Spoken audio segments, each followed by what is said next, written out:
Imagine this for a moment. July. The year is 1212. Southern Iberia. The July sun of Andalusia turns chainmail into burning furnaces. Steel scorches the skin even through cloth. Sweat runs down backs, mixing with dust, mixing with fear. You stand at the Despeñaperros Pass, a narrow stone throat between the mountains. A road where armies march in and vanish. To the left, a sheer drop. To the right, jagged rock. Ahead, an open plain. And on that plain, the enemy waits. The Christian army stands frozen. Some whisper prayers.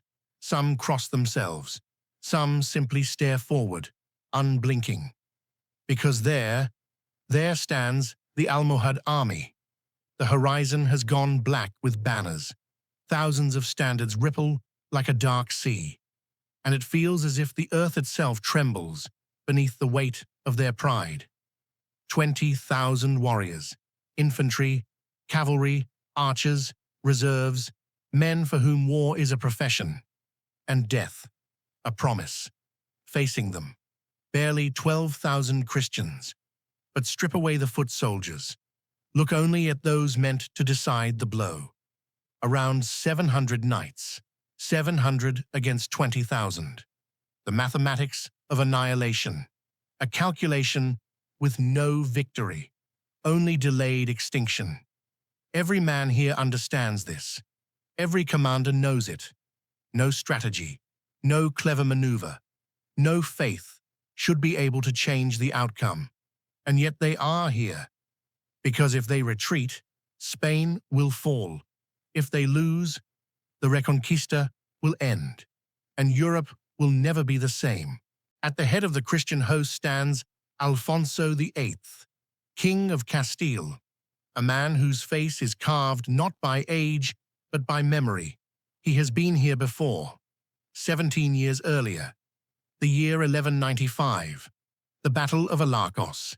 He believed then, he advanced then, and his army was destroyed, knights cut down, banners trampled into the mud. Castile humiliated. Alfonso survived.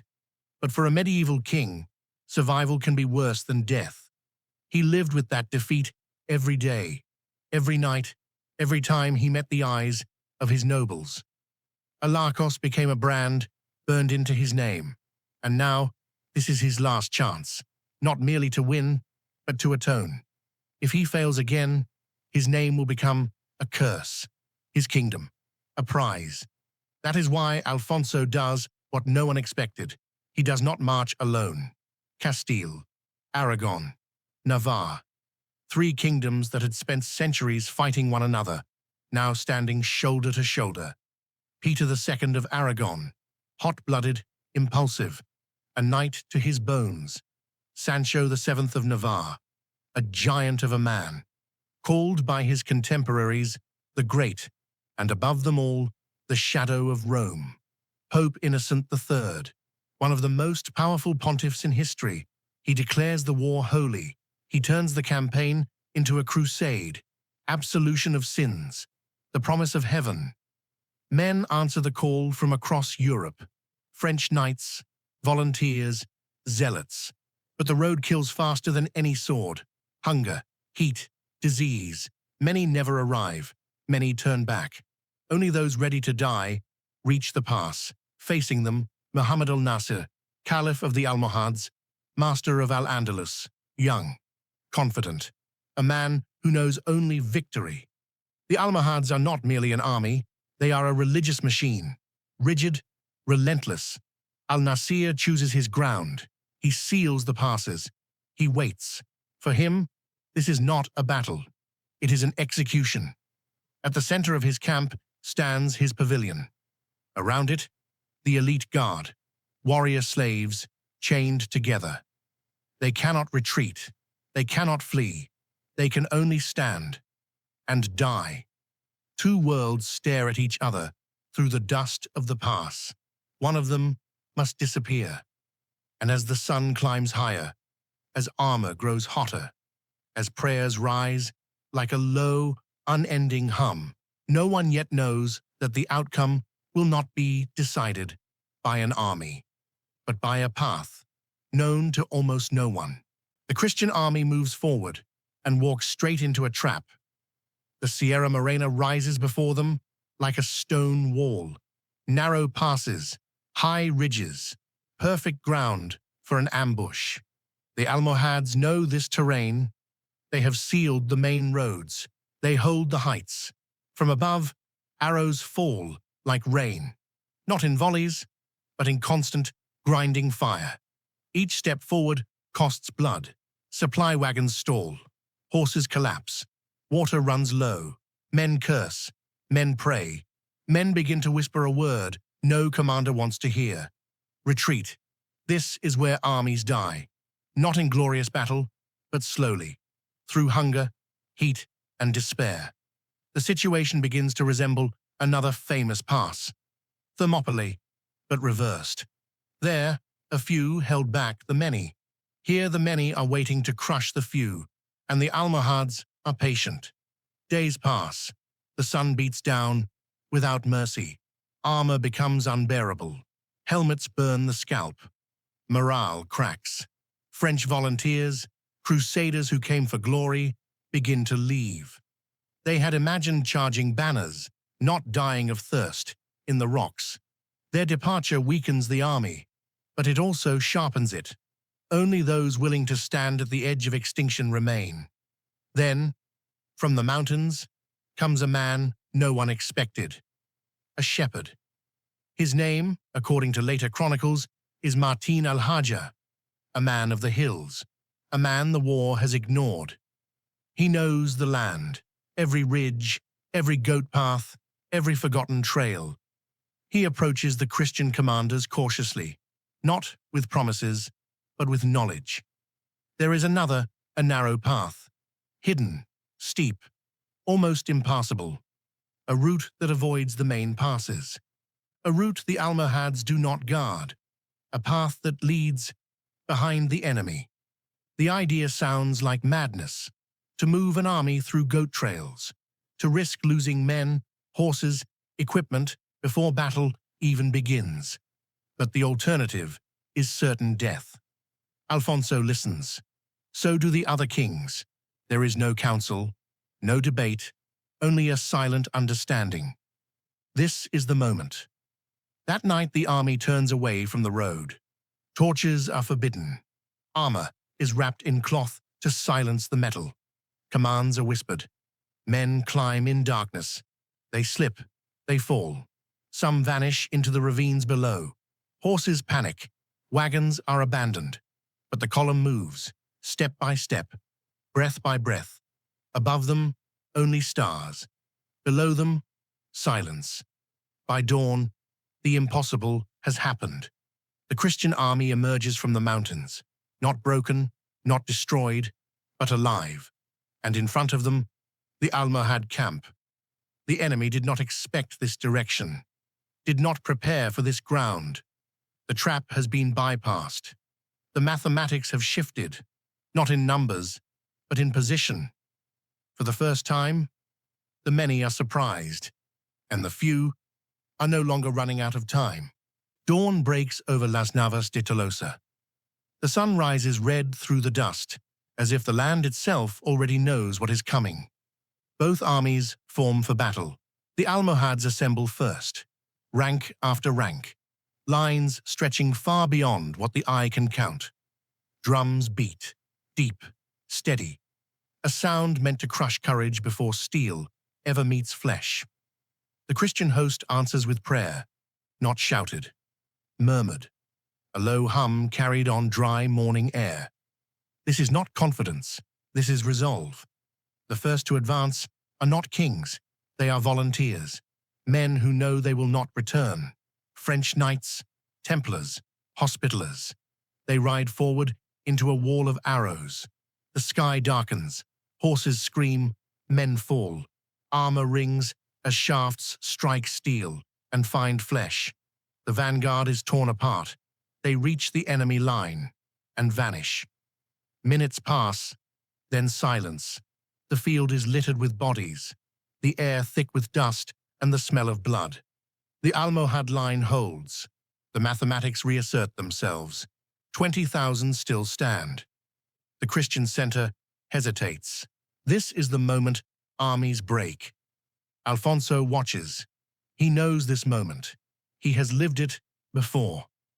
At Alarcos, this was when everything collapsed. If they wait, they die. If they retreat, they are destroyed.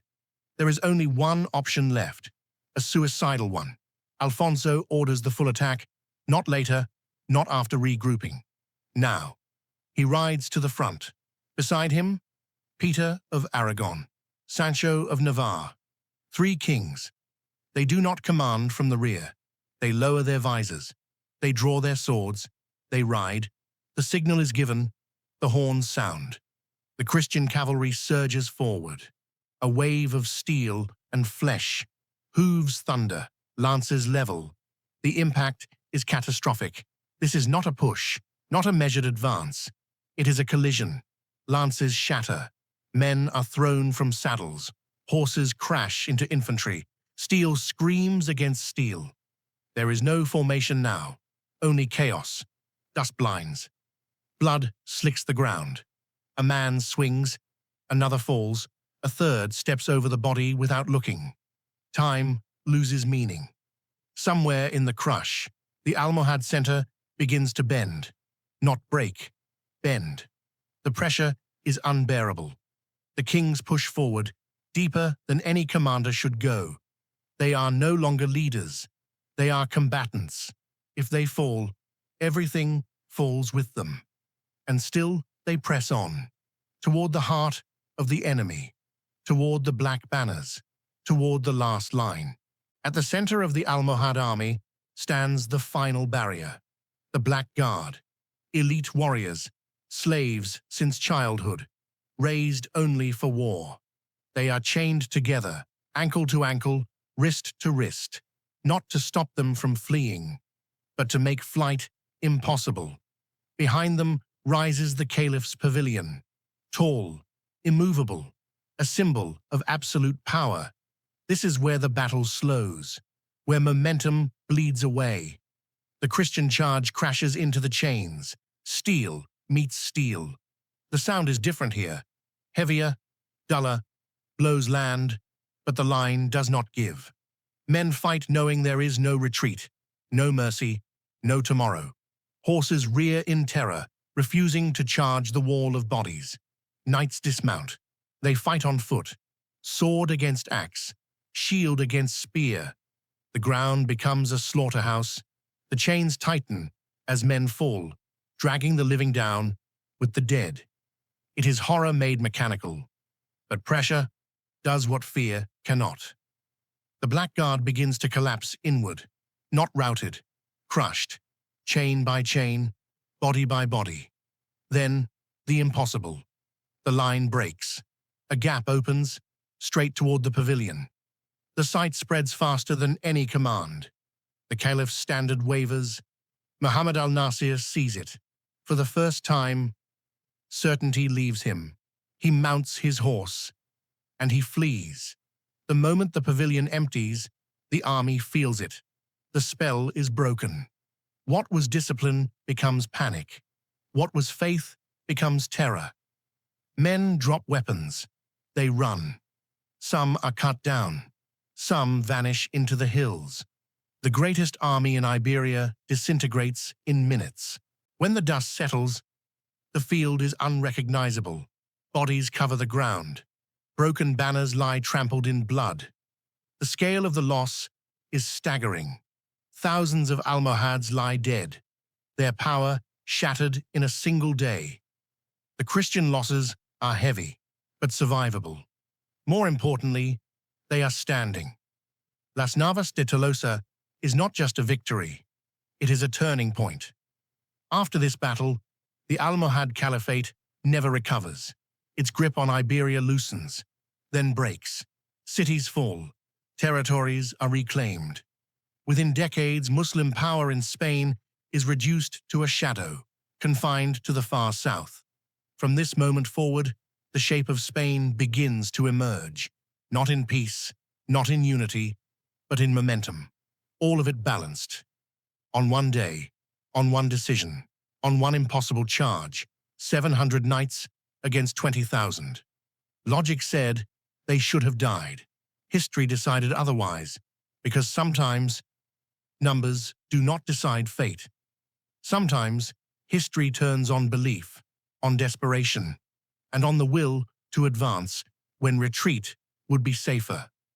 On that July day in 1212, Europe stood on the edge of a sword, and the sword did not break.